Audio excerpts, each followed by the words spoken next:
expect to find you here. Why not? I sent him back. That's all I said I'd do. They didn't get very far. I figured. What are your plans? Drift around down here. Try to stay out of jail. Well, me and the boys here, we got some work to do. You want to come along? It ain't like it used to be, but it'll do. The Wild Bunch are damned. From the very first frame of the movie, in fact. It's almost imperceptible on a first watch, as these larger-than-life outlaws swagger into town, their heads held high, guns strapped to their waists. It seems as if nothing can bring them down, as if nothing can stop them. We would like them to simply ride off into the sunset at the movie's close, as so many Western protagonists have done before them. But the Wild Bunch know something that we don't at this point. That they are doomed. Out of time. Out of step. As the film's poster puts it, unchanged men in a changing land.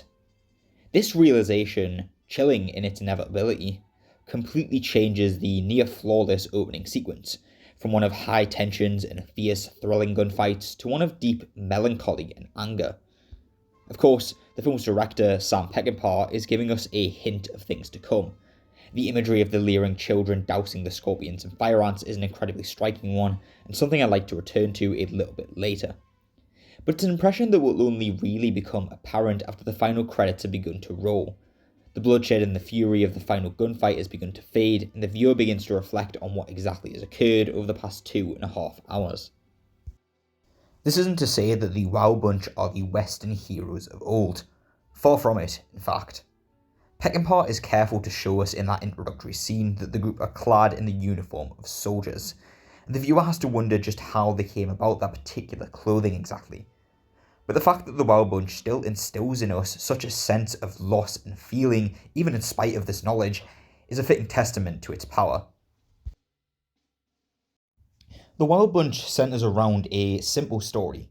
A group of criminals and outlaws band together to make one last big score. However, this is inevitably proven to be more of a challenge than they first believe. At the same time, a former member of the gang is commissioned to hunt them down and collect their heads. At an initial glance, the narrative of the Wild Bunch doesn't seem particularly special, I'll admit. But anyone who's seen the Wild Bunch can attest to the fact that this is a very special and unique film. It was certainly an important film for Peckinpah. After the notoriously grueling shoot of the film Major Dundee and Peckinpah's firing from the production of The Cincinnati Kid, he had become somewhat of a professional outcast. A television adaptation of the Catherine Ann Porter short story Noon Wine had restored his reputation somewhat, but it's safe to say that there was still a hell of a lot riding on the success of his following film, and Peckinpah knew it. When Sam returned to Warner Brothers in the first week of November, his eyes burned like those of a fundamentalist zealot, a man possessed. Whirling inside his skull were all the loose threads, characters, themes, scenes, situations, all the elements of that big story he'd always felt burning within. He tried to tell it before, but failed. Now he could feel it beginning to crystallise. The dice of God, Major Dundee, Villa Rides, they all became part of the Wild Bunch, Sam later said. So if you lose, you don't really lose. You use it for the next picture. It's a learning process. If you stop learning, you're dead.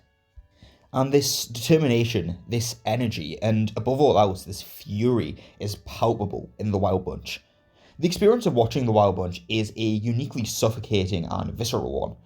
Not to suggest that the revisionist Western, that is, a type of Western that forgoes the romanticism and heroism traditional to the genre in favour of something closer to the real world, was a particularly new or striking concept in the late 1960s when the Wild Bunch was made. For as long as there have been Western films, there have been revisionist Westerns. But Peckinpah instills the Old West with a fresh cruelty and hopelessness that makes for a distinctly powerful and memorable experience.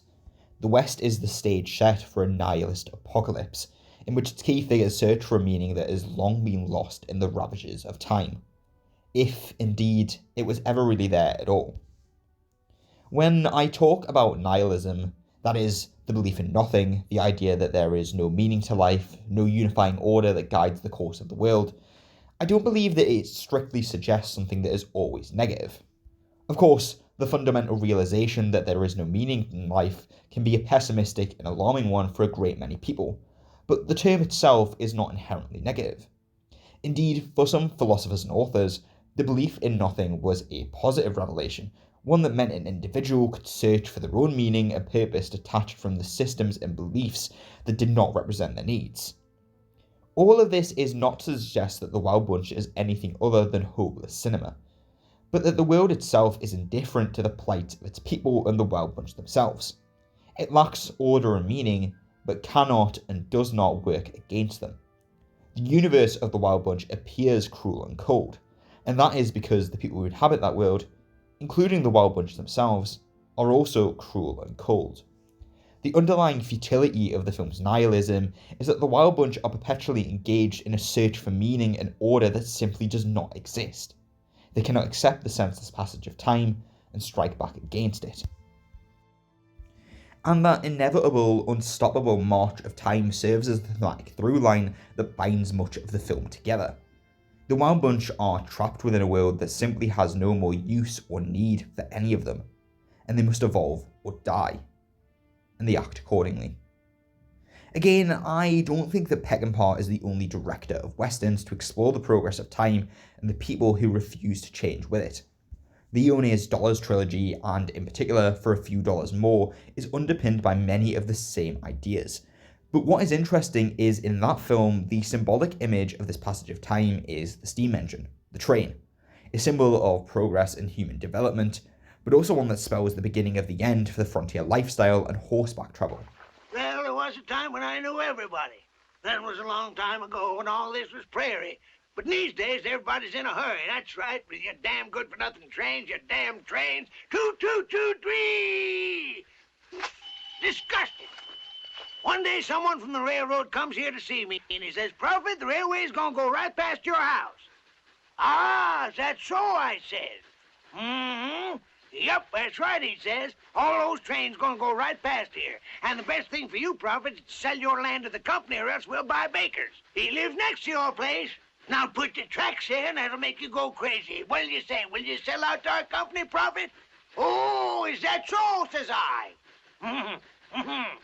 He was very anxious for me to sell out. Oh, you know what I told him about the railroad? You know what I told him he could do with his railroad?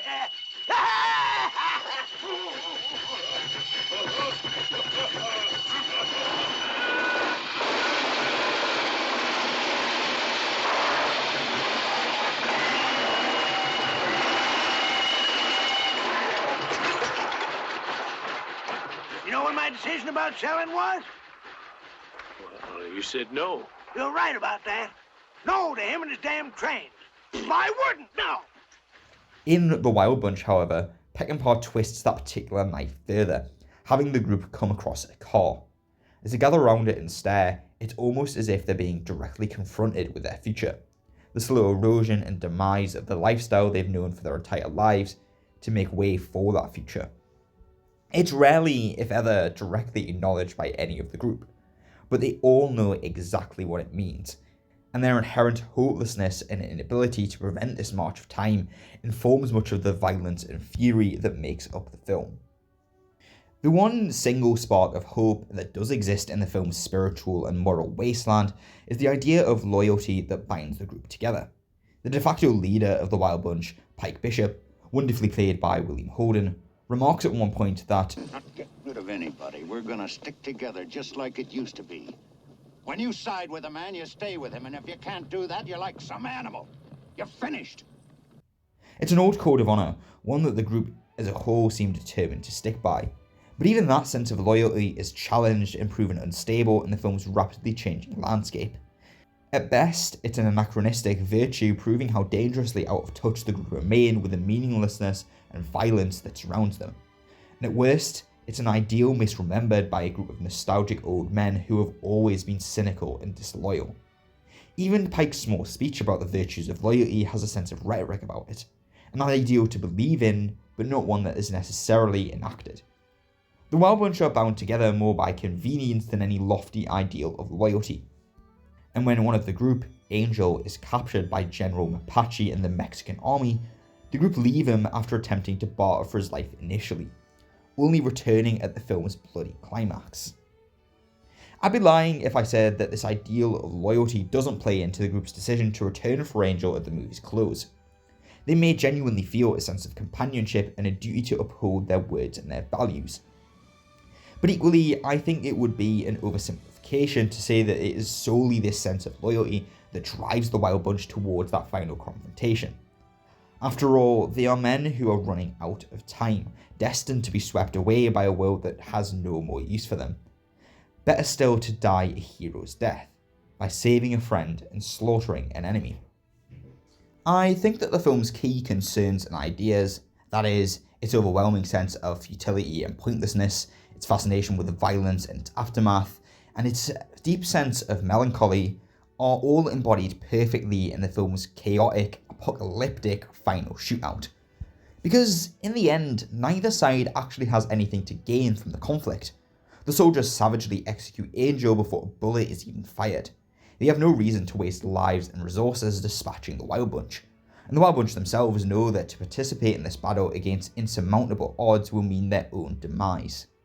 But neither side cares, and despite how wonderfully anarchic and visceral the action sequence that follows is, there's always this lingering sense of sadness and loss that underpins the entire thing. Perhaps it's better to die fighting than to live in fear of a world that is cruel and cold, a world that is always changing. But what is it the group are fighting for? Of course, you couldn't really dissect a Peckinpah film without touching on his unique penchant for cinematic mayhem and violence. And although this is obviously used to thrilling and enthralling effect in the film's three main action set pieces, I think an underappreciated element in the Wild Bunch's uniquely suffocating atmosphere is the way in which Peckinpah shows us the aftermath of this carnage. His camera lingers over the bloody corpses of the gunfights, as if to undoubtedly prove that all of the cinematic chaos and violence has a cost, after all. That in of itself isn't an element unique to this Peckinpah film, but the act of violence is integral in the makeup and DNA of the Wild Bunch's world.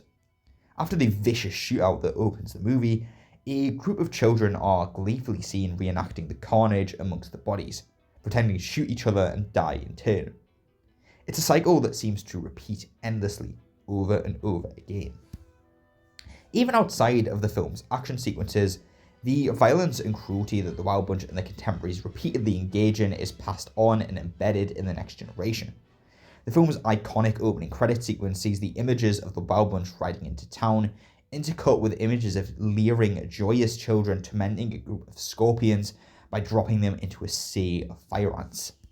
Ordinarily, the scorpions would be more powerful than the smaller ants, but the numbers are too high and they are overrun. The visual metaphor here is clear. These scorpions can be seen as a representation of the Wild Bunch, outnumbered and alone in the changing world they are a part of. But this incredibly striking and disturbing sequence also highlights that cycle of violence and cruelty that will continue far after these outlaws have gone. The children take pleasure in their torment of the small creatures, laughing and smiling as the scorpions struggle and lash out. Their faces are frozen, crystallized, as if to underline the inevitability of that cycle. The world seems to be changing, but human nature won't change with it. Small wonder that Peckinpah seemed to be disgusted by the fact that audience flocked to his films purely for the visceral pleasure of its violence. This isn't to suggest that the film's action sequences aren't exciting and tense as pure cinematic spectacle. That simply just isn't true. But to overlook the film's uneasy examination of the effect and aftermath of that action and violence would be to oversimplify the depth of what Peckinpah achieves in this film, I think. The last thing I'd like to touch upon is the group pursuing the Wild Bunch. Peckinpah does something interesting with them by ensuring that they never actually come into contact with the Wild Bunch, which confused me on a first viewing. I'd honestly believed that the final showdown would have taken place between the two gangs. But I think that Peckinpah deliberately subverts those expectations because the other group are symptoms of the same problem. Unchanged men in a changing land. It ain't what it used to be, but it'll do. What other choice do they have? Peckinpah is very careful and considerate in the manner in which he draws parallels between the two groups, in order to prove that they're ultimately not so different after all. The leader of the Hunters, Deke Thornton, was even a former member of the Wild Bunch. After the sacrifice of the Wild Bunch at the bloody climax of the movie, the Hunters simply supplant them, and it's almost as if the two are destined to meet an identical fate. And through this sense of repetition, a cycle beginning again at the film's close, that we realise just how small in scale the movie actually is. Despite how the film frames and presents its protagonists, the Wild Bunch aren't these legendary mythic figures. They're just a small part of a dying breed. The same old story that seems to be playing itself out all over the West. Even so, you could suggest that the passing of the torch from one group of outlaws to another provides the film's ending with a faint glimmer of hope. Let's look at the film's final line again. Ain't like it used to be, but it'll do. It's dejected, pessimistic, but these are not the words of conflict, the sounds of the Wild Bunch struggling against their fate, but those of acceptance. Men who understand that the world is changing and have come to an uneasy form of peace with that fact. It simply won't do for the Wild Bunch, and consequently they meet their demise at the film's close. But reconciling themselves with their own powerlessness against a world that has no meaning and evolves of its own accord provides this new group with a chance at survival. Which, perhaps, is something that the Wild Bunch themselves never really had. Even so, it may be that I'm straining too hard to make sense of all the cruelty and violence that the Wild Bunch presents. Almost reflexively, I've tried to see the light amongst the darkness, but the case may be that it simply does not exist. After all, it seems that all that's left of the Wild Bunch is the muted montage that plays before the credits, a final, fitting eulogy to the lost. There are no easy answers in Peckinpah's Nihilist masterpiece, and this, I think, is why it sticks with me, why it sticks in the minds of those who have seen it, and why, over 50 years since its release, we're still talking about it.